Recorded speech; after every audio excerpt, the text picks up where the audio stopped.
As a church leader, your time and resources are limited. It's difficult to find discipleship and Bible study materials that are affordable, easily accessible, and high quality. But there is a way to equip the people in your church every day of the week without losing sleep. Welcome to Right Now Media, the world's largest library of video-driven Bible study resources, used by more than 20,000 churches, schools, and organizations.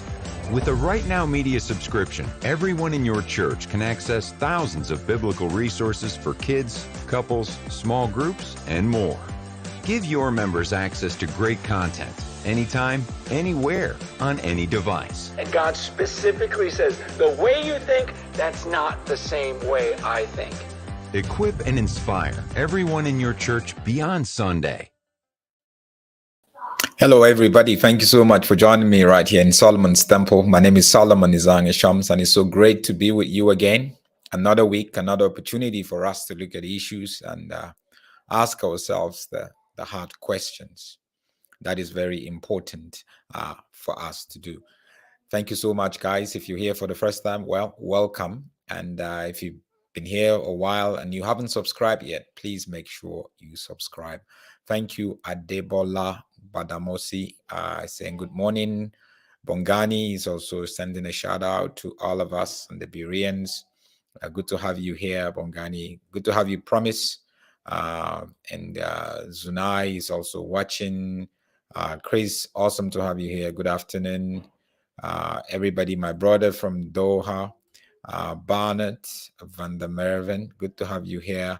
Good to have everybody, guys, everybody who is here. So, on a very sad note, we have to look at youth and alcohol because of an incident that just happened in South Africa.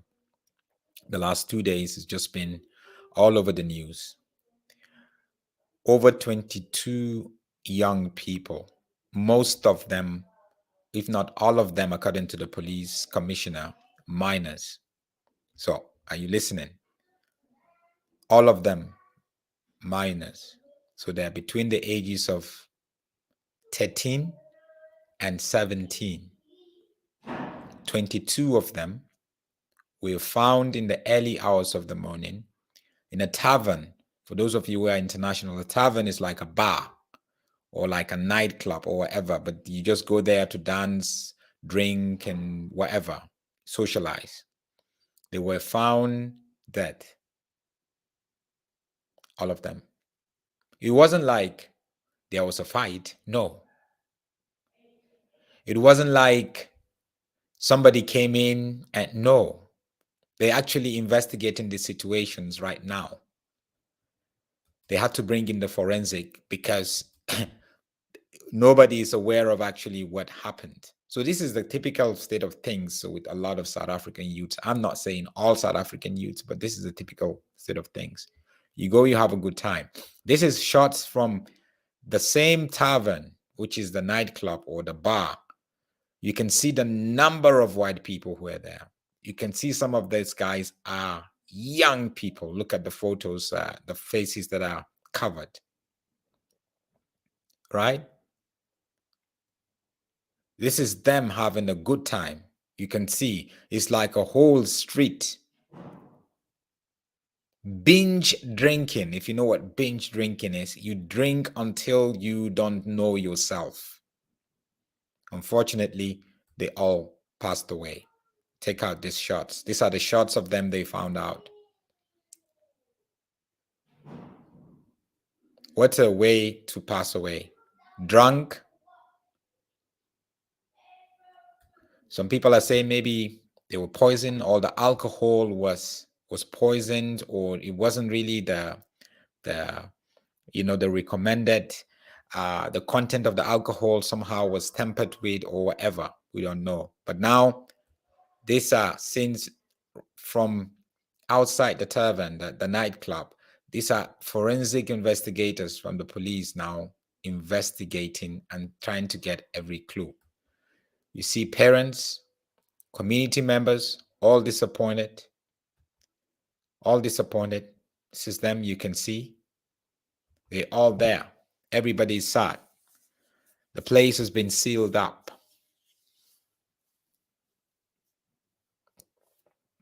all sealed up.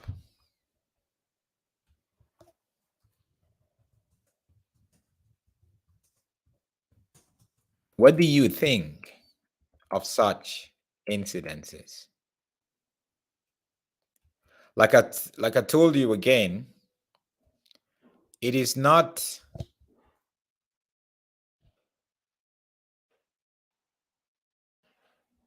it's the fact that all of the 22 so far are minors. They are underage. Let's use that word. The age that allows you, the legal age that allows you to consume alcohol in South Africa is 18, right? But in this case, all of them, none of them is actually 18. The youngest was 13.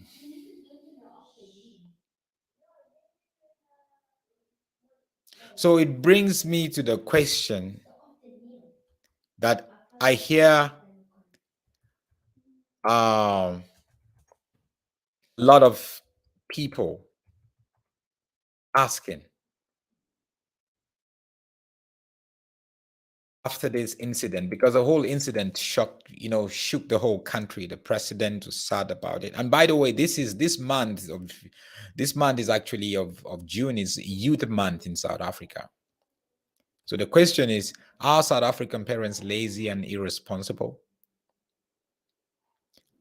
As a disclaimer, let me put it out there. You cannot say all South African parents are lazy and irresponsible. No, it's a lot of good parents. But then we're beginning to see a lot of bad parenting. Parenting is a lot of work. That's why I'm asking the question, are South African parents lazy? Parenting is a lot of work that you have to focus on it. You can get lazy and not want to do it because some of these young people, teenagers, they would frustrate you. And you can give up or you want to concentrate on yourself. But more and more in South Africa, especially when we have, I'm trying to remember the percentage, I think about 60% or is it 70% of children in South Africa actually don't live in a home where there is a father. They live in a home where there is probably just a mother or just them. Then there are homes that are headed by children in South Africa. Are South African parents lazy? Because how do you expect a 13-year-old to be at a tavern, at a nightclub, at a bar, into the early hours of the morning? And then things happen, he passed away. Are we irresponsible and lazy not to even make sure we find out where our children are? Let me show you a video that trended a couple of weeks ago that actually some people made fun of the mother who went out to the tavern, to the bar, to bring her daughter home, her drinking daughter, teenage daughter home. She went there with her nightgown, went to the bar, fetched her, and taken her home. Let me show you. A lot of people didn't agree with her, like, how can she do that? Because they're trying to make fun of her and all that. But that's what good parenting is. Let me show you an example of good parenting. So this is the parent. She went and fetched her daughter from the tavern, the bar, drinking.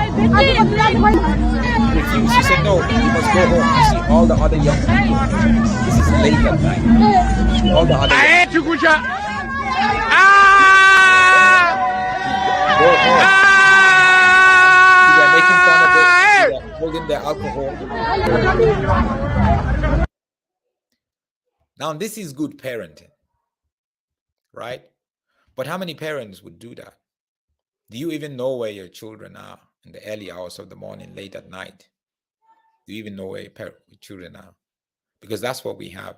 In South Africa, there's a lot of single mothers. Compared to other African countries, South Africa has a lot of single mothers, way high. Maybe you can only compare it to like the US, the UK.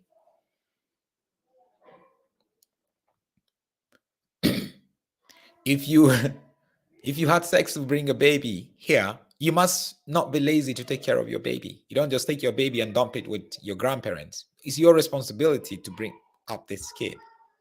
Because that's why kids end up in taverns and bars drinking until the hours of the morning. 13-year-old, 15-year-old. You don't know where your kids are. We need intentional parenting. And we need to see a lot of that. You can't just say, well, the kids are stubborn. Yes, children are always going to be stubborn. It's the nature of growing up. You yourself, you're stubborn when you were that age. So you never give up. You have to be intentional about it. And then you have parents who irresponsibly themselves, they don't set examples. They drink themselves. They don't show good example to the kids. So obviously the kids will go do the same thing that they see their parents do. They're children. They're young people. They're frustrated. You're not there with them. You're not listening to them. Alcohol. If you don't raise your kids, alcohol will raise your kids for you. If you're not ready to raise your kids, the tavern, the bar, the nightclubs will raise your kids for you. If you're not ready to raise your kids, the street will raise your kids for you. And sadly, they're going to either lose their life this way, or they're just going to grow up to be a burden to society and disgrace to the family. I'm really sad to see that. I know great South African parents, to be honest with you. I know very great South African parents. But more and more, I'm beginning to see parents who think your job shouldn't be an excuse to your parenting. Your needs shouldn't be an excuse to your parenting. You brought this person into the world. You have to make sure you do your best that they turn out good. Yes, children can be rebellious and do whatever they want, but have you done your best? That's the big question. Because this video I just showed you of this mother who went to fetch her daughter is a perfect and good example of good parenting. A parent who never gave up.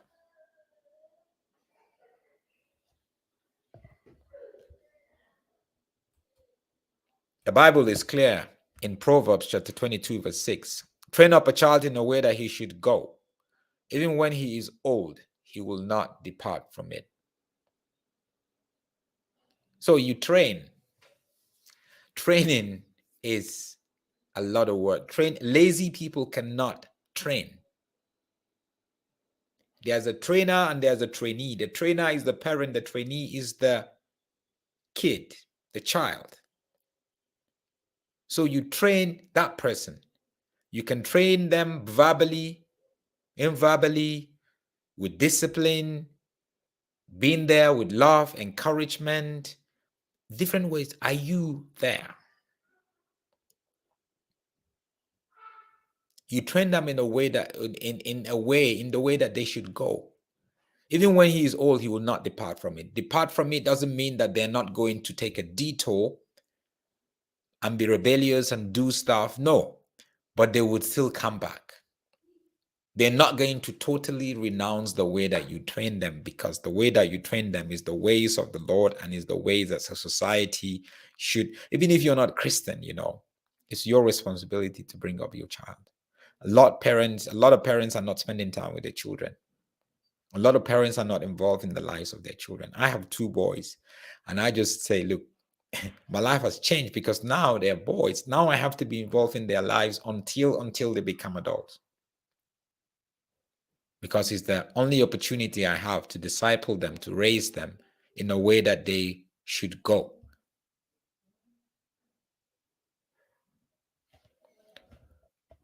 Let me check out some of the comments here.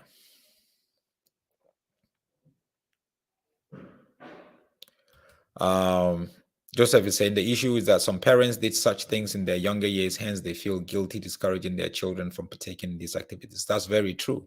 That's very true.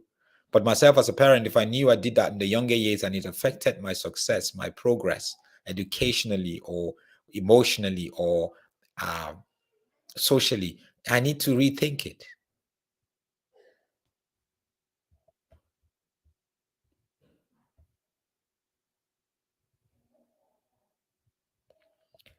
Copano says, thank you, Uncle Solomon.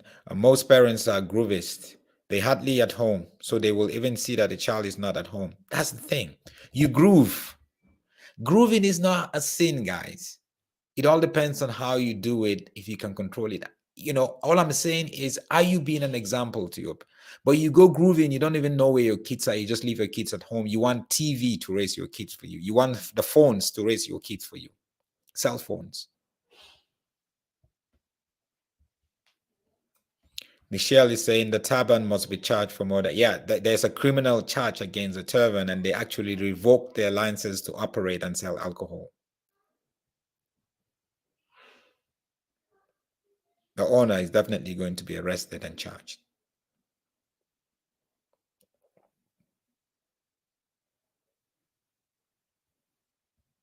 Michelle says the video that you showed about the mother dragging the daughter out is indeed a sign of good parenting. I would have done the same, although my kids know that hell would rise down on them. Exactly. You don't give up on your child.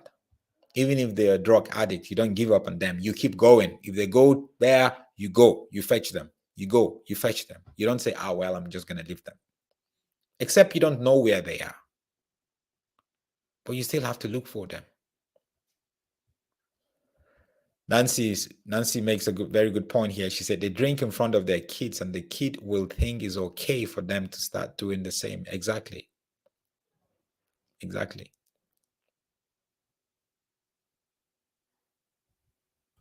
Barnett left a good challenge here and a good question. How do you sleep at night knowing that your teen is not at home? How do you sleep? Your kid must know there's a time that you have to be at home. By 6, wherever you are, you need to be in the house.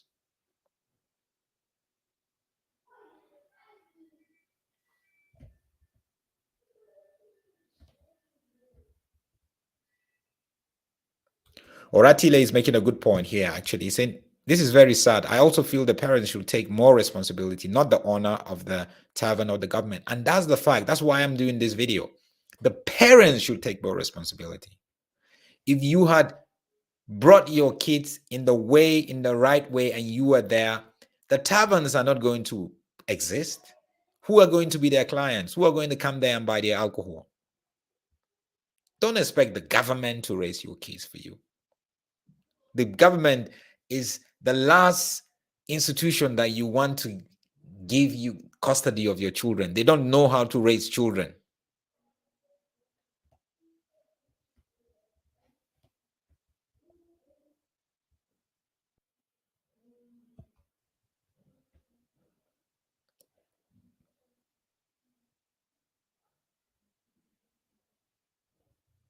Parents must be good examples. Parents must be good examples. Are you a good example? Are you, even if it's not coming to you grooving or drinking in front of your kids, or even the way, are you a parent? As a parent, do you lie in front of your kids? Do you swear in front of your kids? Are you on the phone and abusing people? Do you curse? Are you dishonest? Guys, there's a big responsibility for each and every one of us that wants to be parents or are parents. We must do our best. I'm not saying there's a perfect parent, no. But we cannot be lazy at all. We cannot be irresponsible at all. And responsibility starts with me as a parent, showing and exhibiting good examples for the kids to follow, verbally, non-verbally. God bless you. I'll see you again soon.